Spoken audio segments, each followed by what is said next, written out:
पाकिस्तान अपने नापाक इरादों से बाज नहीं आ रहा है। दोनों देशों के बीच हुए सीज फायर के बाद भी पाकिस्तान लगातार सीज फायर का वायलेशन कर रहा है। आपको बता दें कि आज जब प्रधानमंत्री नरेंद्र मोदी देश को संबोधित कर रहे थे तो उसके तुरंत बाद पाकिस्तान ने एक बार फिर से सीज फायर का वायलेशन किया। तस्वीरें आप आपकी स्क्रीन पर इस वक्त देख रहे हैं। ये तस्वीरें हैं जम्मू कश्मीर के सांबा डिस्ट्रिक्ट की, जहां पर पाकिस्तान की तरफ से ड्रोन फायर किए गए थे। आपको बता दें कि जैसे ही ये ड्रोन हवा में दिखे वैसे ही जो भारतीय एयर डिफेंस सिस्टम है उसने इसे इंटरसेप्ट किया और जो सभी ड्रोन्स थे उन सभी ड्रोन्स को मार गिराने का काम किया गया है। वहीं अगर बात करें सांबा डिस्ट्रिक्ट की तो फिलहाल वहां पर ब्लैकआउट कर दिया गया है और जो भारतीय सेना के जो सर्विलेंस ड्रोन है वो फिलहाल यहां पर सर्विलेंस करते हुए नजर आ रहे हैं। जिस तरह से पाकिस्तान ने एक बार फिर से सीज फायर का वायलेशन किया है उसके बाद जो सीमा से लगे हुए इलाके हैं वहां पर एक बार फिर से अलर्ट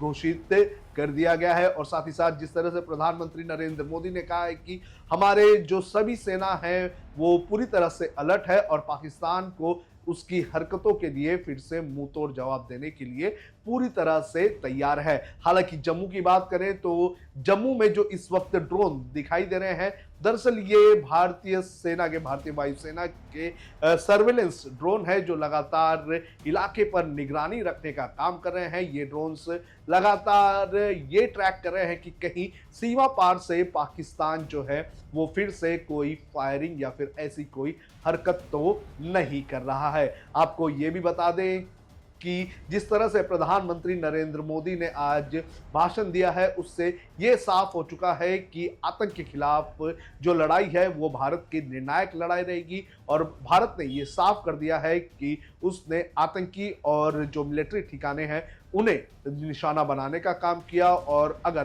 पाकिस्तान आगे कोई ऐसी आतंकी हरकत करेगा तो उसे फिर से जवाब देने का काम भारतीय सेना करेगी। आप सुनिए क्या कहना है प्रधानमंत्री नरेंद्र मोदी का। 22 अप्रैल को पहलगाम में आतंकवादियों ने जो बर्बरता दिखाई थी उसने देश और दुनिया को झकझोर दिया था। छुट्टियां मना रहे निर्दोष मासूम नागरिकों को धर्म पूछकर उनके परिवार के सामने, उनके बच्चों के सामने बेरहमी से मार डालना, यह आतंक का बहुत विभत्स चेहरा था, क्रूरता थी।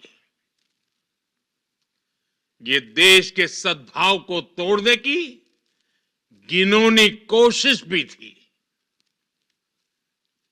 मेरे लिए व्यक्तिगत रूप से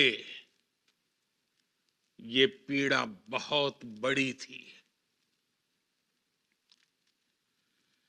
इस आतंकी हमले के बाद सारा राष्ट्र, हर नागरिक, हर समाज, हर वर्ग, हर राजनीतिक दल एक स्वर में आतंक के खिलाफ कड़ी कार्रवाई के लिए उठ खड़ा हुआ।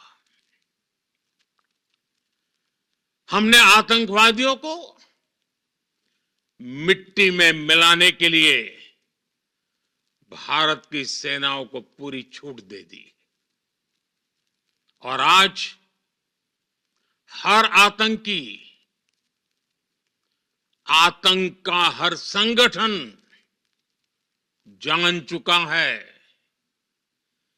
कि हमारी बहनों बेटियों के माथे से सिंदूर हटाने का अंजाम क्या होता है।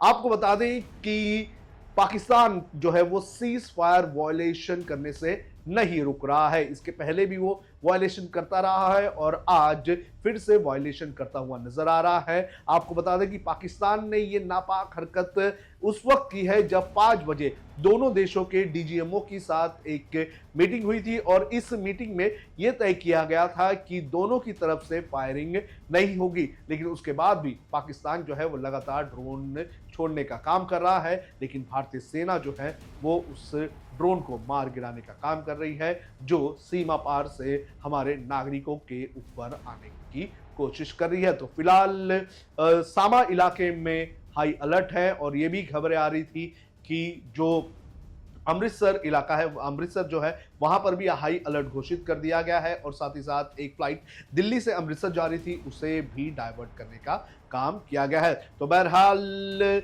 भारतीय सेना जो है वो पूरी तरह से अलर्ट है और पाकिस्तान जो भी हरकतें कर रहा है उसे मुंह तोड़ जवाब देने का काम भारतीय सेना कर रही है।